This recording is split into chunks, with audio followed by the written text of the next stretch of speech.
sur France Bleu Provence. Et il est l'heure de parler de livres comme chaque week-end à 7h20 avec Marie-Blanche Cordoue et son coup de cœur du jour. Bonjour Marie-Blanche. Bonjour Thibaut. Alors votre coup de cœur, c'est pour un auteur indépendant marseillais.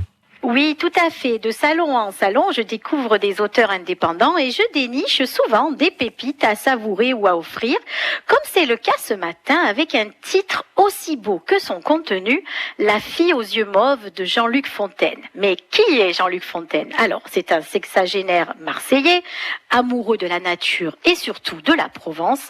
Il passe son temps dans les collines pour randonner et c'est justement au cours de ces randonnées qu'il puise son inspiration avec parfois un simple déclic, un village abandonné, des vestiges d'une ancienne ferme, et voilà déjà que les personnages de son futur roman occupent ces lieux chargés d'histoire provençale. Et c'est à Signes, petit village varois, que nous allons découvrir l'histoire de cette jeune fille aux yeux mauves. Alors le sous-titre, c'est une vie de masques. En Provence, qui sont les masques ? Alors, c'est le nom provençal pour désigner les sorcières, d'où l'expression bien connue « je suis emmasquée », c'est-à-dire qu'on m'a jeté un sort en quelque sorte et qu'il ne m'arrive que des problèmes.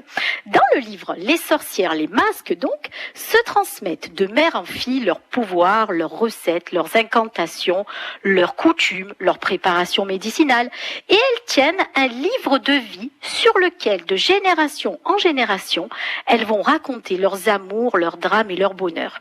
La lignée commence par un bébé aux yeux mauves, abandonné, recueilli par une sorcière qui s'appelle Bérarde et qui va donner à cet enfant le doux nom de Colinette et l'élever comme sa fille en lui enseignant bien évidemment tous les secrets des plantes guérisseuses des collines, des filtres magiques, des sortilèges venus de la nuit des temps.